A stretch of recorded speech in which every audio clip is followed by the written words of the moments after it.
There's a material inside every electric car on Earth, and one country turns almost all of it into the part that actually works. Not most of it. More than 9 out of every 10 tons. It gets dug up all over the world, then sails to China to be refined into something a battery can use. And this is the part that flips the whole story. One country sitting on a fortune of these same minerals, hundreds of billions of dollars of them, is Canada, and it refines almost none of it. So how does one country end up controlling a metal it barely even digs out of its own soil? The answer is a single word that most people skip right past: refining. Pulling a mineral out of the ground turns out to be the easy part. Plenty of countries can dig a hole. The hard part comes after. A rock full of lithium or graphite or cobalt is completely useless to a battery. It has to be crushed, cooked, soaked in acid, and purified over and over until it's clean enough to hold a charge. That step, turning ordinary dirt into battery-grade material, is refining. Think of it like wheat and bread. Lots of farms can grow wheat, but imagine if only one bakery on the entire planet could turn that wheat into bread. It wouldn't matter how much wheat you grew in your own field.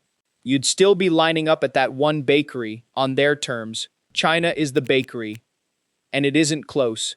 Take graphite, the single biggest ingredient in an electric car battery by weight.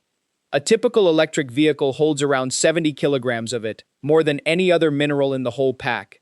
China refines over 90% of the world's battery-grade graphite and runs almost 98% of the specialized processing that shapes it into an anode. For that one material, there is basically no other bakery on Earth, and unlike almost everything else in a battery, graphite has no real substitute. Engineers can adjust the chemistry of the cathode all they like, but the anode, the part that stores the charge, is still graphite. So whoever refines the graphite keeps a hand on every battery ever built, no matter what else goes into it. Then there's lithium, the metal everyone associates with these batteries. Australia digs up more lithium than any country in the world, close to half the entire global supply. And where does most of it travel to become battery grade? China, which refines around 60% of the world's lithium. Australia owns the mine, China owns the finished product. Cobalt tells the same story, only sharper. Most of the world's cobalt comes out of a single place, the Democratic Republic of Congo, roughly 7 of every 10 tons mined on the planet. And then almost all of it gets shipped to China, which controls close to 80% of cobalt refining. Rare earths, the magnets that make an electric motor spin, China refines about 90% of those too. So do you see the pattern yet? The mines are scattered across democracies and developing nations all over the map. The refineries sit in one country. In fact, out of the 20 minerals the world's energy agency considers most strategic, China is the #1 refiner for 19 of them. 19 out of 20. And this is where it stops being a mining story and turns into something much bigger, because it means owning the ground is not the same as controlling the supply. An electric car built in Germany or Japan or the United States with lithium from Australia and cobalt from Africa is still running on materials that pass through China on the way to the factory. The mine can sit in the friendliest country on Earth, and that rock still has to travel through the choke point before it becomes anything useful. Pull that one link, and it stops mattering how many mines the rest of the world owns. And China knows exactly where that leverage sits. It has already tightened the flow of graphite and rare earth processing more than once, a blunt reminder to every car maker alive about who really holds the valve. The grip runs deeper than the famous metals, too. China also makes 3/4 of the world's purified phosphoric acid and 95% of the high-purity manganese the newest batteries depend on. Layer after layer, the same country, in a step nobody ever films for the commercial. It's the kind of dominance that took the rest of the world by surprise, mostly because it got built in plain sight, one unglamorous factory at a time. So how did one nation end up holding every valve at once?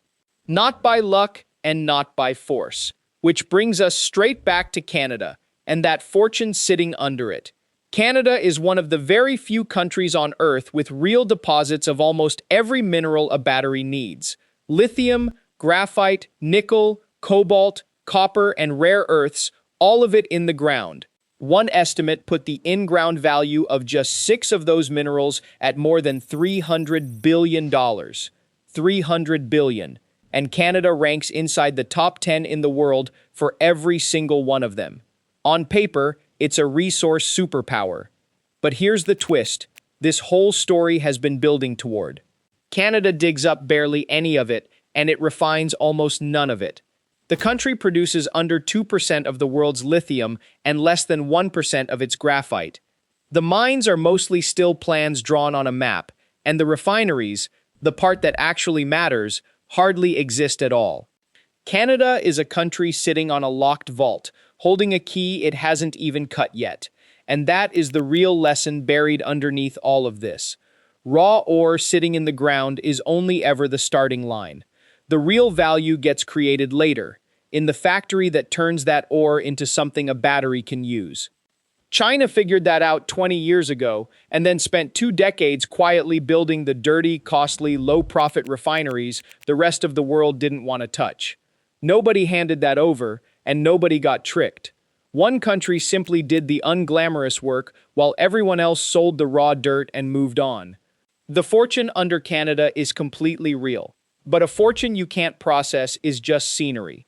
Now, in fairness, this is not a problem anyone fixes with a press release. Refineries are enormous, filthy, and expensive, and they lose money for years before they ever turn a profit. There's a genuine reason the West was happy to let someone else handle it. And Canada has started to move.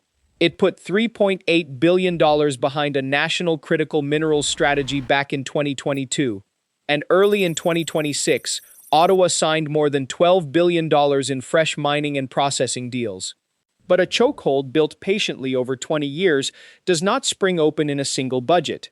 Canada is still years, maybe a decade, away from turning what sits under its feet into what a battery needs. And the prize for closing that gap is far bigger than a handful of mining jobs. A country that learns to refine its own minerals becomes something the whole world has been desperate to find. A second bakery, an alternative to depending on just one. If the hidden machinery of the modern world, the single step that decides who actually wins, is the kind of thing that lights something up in you, then you already think like the people this channel is built for. Subscribe, and we'll keep following the minerals, the machines, and the money that are redrawing the map. So the next time an electric car glides past you in near silence, remember what's really inside it. Behind that battery sits an entire supply chain that runs through one country, resting on a step almost nobody ever thinks about. Canada is sitting on the vault. The only real question left is whether it ever cuts the key. If that fortune were under your feet, what would you do with it? Tell me below.